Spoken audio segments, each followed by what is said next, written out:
warahmatullahi wabarakatuh. Hari ini kita masih bahas mengenai bab 2 yaitu seni patung, dan kita di sini masuk kepada bagian kedua. Diperhatikan ya.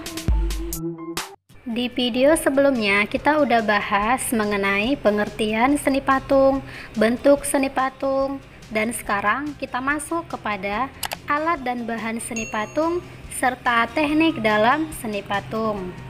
Bagi yang belum lihat video yang pertama, dilihat dulu ya, baru berlangkah ke video yang kedua ini. Oke? Sekarang kita masuk yang ketiga, yaitu bahan dan alat dalam berkarya seni patung. Bahan yang dapat digunakan untuk membuat seni patung sangat beragam. Namun, secara umum, bahan seni patung dapat dibedakan menjadi 3 macam, yaitu yang pertama adalah bahan lunak, dan yang kedua adalah bahan sedang, dan yang ketiga adalah bahan keras. Sekarang kita masuk ke yang pertama, yaitu bahan lunak. Bahan lunak yang memiliki massa ataupun volume dapat digunakan untuk membuat patung seperti tanah liat, lilin, clay, hingga ke bahan khas atau alternatif seperti sabun dan sebagainya.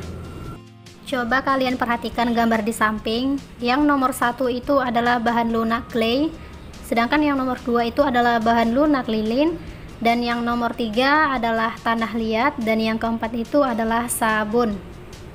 Dari keempat gambar tersebut, itu adalah bahan lunak yang memiliki massa atau volume yang dapat digunakan untuk membuat patung.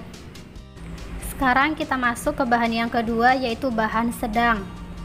Bahan sedang adalah bahan yang tidak lunak dan tidak keras, misalnya kayu randu, kayu mahoni, kayu waru, dan kayu yang tidak terlalu keras lainnya. Coba kalian lihat gambar di samping, itu adalah gambar yang tidak terlalu keras. Contohnya seperti kayu randu, mahoni, dan kayu waru. Sehingga dari ketiga pohon tersebut atau kayu tersebut itu bisa digunakan dalam pembuatan patung. Sedangkan bahan yang ketiga itu adalah bahan keras. Bahan keras dapat berupa batu atau kayu yang lebih keras, contohnya adalah batu marmer atau pualam, batu granit, batu andesit, kayu jati, dan kayu ulin. Coba kalian perhatikan gambar di samping, itu adalah jenis bahan keras seperti batu-batu ya, dan batunya itu pun batu granit, batu andesit, dan batu marmer. Sedangkan dari sejenis kayu adalah seperti kayu jati dan kayu ulin. Jadi kayu jati itu adalah kayu yang keras ya, sehingga dia masuk kepada bahan keras.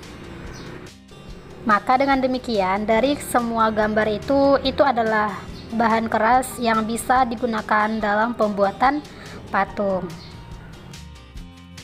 Sekarang kita masuk ke dalam alat berkarya seni patung. Yang pertama itu adalah butsir. Butsir adalah semacam pisau atau alat sudip untuk mengukir bahan lunak, yang dimana biasanya butsir terbuat dari kayu atau memiliki mata logam yang tumpul. Ada juga butsir yang bermatakan kawat untuk memudahkan pembentukan bahan lunak.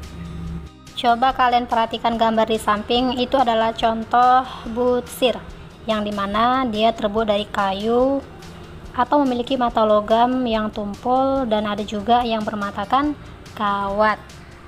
Dan butsir ini digunakan untuk pembuatan patung yang berbahan lunak.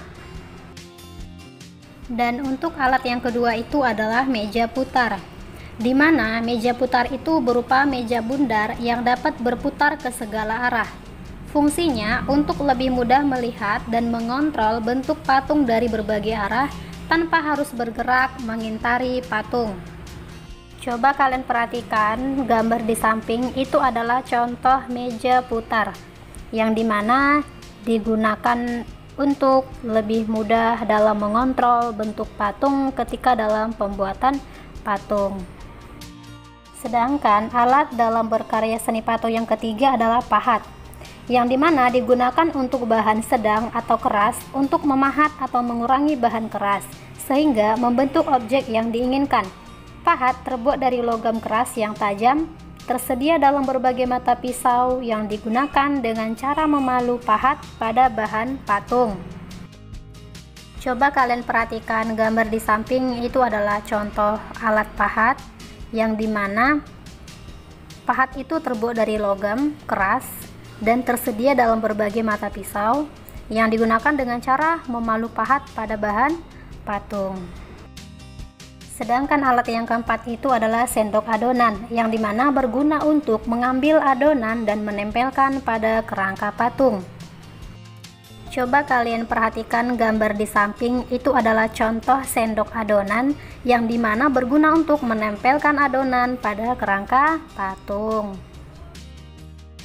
Dan untuk alat berkarya seni patung selanjutnya yaitu las, yang dimana sudah jelas gitu ya, untuk membentuk logam secara langsung tanpa mencairkannya diperlukan alat las agar dapat menyusun logam sesuai dengan keinginan kita. Adapun contoh las bisa kalian lihat yang dipakai oleh seorang pembuat patung tersebut. Sekarang kita masuk yang keempat yaitu teknik berkarya seni patung. Yang pertama itu adalah teknik pahat, yang dimana teknik pahat itu merupakan teknik untuk mengurangi bahan menggunakan benturan benda keras atau alat pahat terhadap bahan patung yang diolah. Selain alat pahat, palu juga diperlukan untuk membenturkan pahat pada bahan patung. Coba kalian perhatikan gambar di samping, itu adalah teknik pahat. Bisa kalian lihat bahwa mereka lagi dalam pembuatan patung, yang dimana mereka itu lagi mengurangi bahan untuk membentuk sebuah patung yang bagus atau sesuai dengan keinginan si pembuat patung tersebut. Jadi guna pahat itu adalah untuk mengurangi bahan yang sesuai dengan keinginan si pembuat patung. Jadi udah paham ya bahwasanya teknik pahat itu adalah mengurangi bahan yang akan mereka buat menjadi sebuah patung. Sekarang kita masuk kepada teknik butsir, yang dimana teknik ini adalah teknik yang membentuk bahan lunak dengan mengurangi bahan menggunakan alat butsir dan menambahkan bahan jika diperlukan.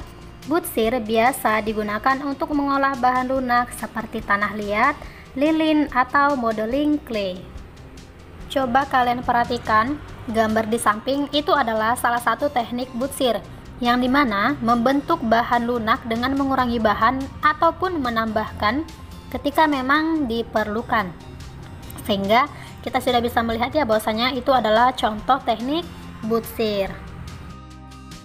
Sedangkan teknik yang ketiga adalah teknik cor, yang dimana membuat karya seni dengan membuat cetakannya terlebih dahulu, lalu bahan adonan cor dituangkan ke dalam cetakan sehingga menghasilkan bentuk yang diinginkan atau sesuai dengan bentuk cetakan. Coba kalian perhatikan gambar di samping, itu adalah salah satu teknik cor yang dimana sudah membuat cetakan terlebih dahulu, dan di dalam cetakan tersebut dimasukkanlah adonan untuk membuat sebuah patung. Maka hasilnya adalah bisa dilihat seperti di atas. Untuk teknik yang keempat itu adalah teknik cetak. Seperti teknik cor, cetakan dibuat terlebih dahulu, namun bahan tidak harus dicor atau dituangkan. Coba kalian perhatikan gambar di samping, itu adalah salah satu contoh teknik cetak, yang dimana tidak harus dicor atau dituangkan. Sedangkan teknik yang kelima adalah teknik las, yaitu membuat karya patung dengan cara menggabungkan bahan ke bahan yang lain untuk mendapatkan bentuk yang diinginkan. Teknik las digunakan untuk menggabungkan bahan logam dan merakitnya menjadi bentuk tertentu. Coba kalian perhatikan gambar di samping, itu adalah salah satu teknik las, yang dimana tekniknya itu adalah dengan cara menggabungkan bahan ke bahan yang lain untuk mendapatkan bentuk yang diinginkan. Demikian yang bisa saya sampaikan, lebih kurang saya mohon maaf. Wassalamualaikum warahmatullahi wabarakatuh.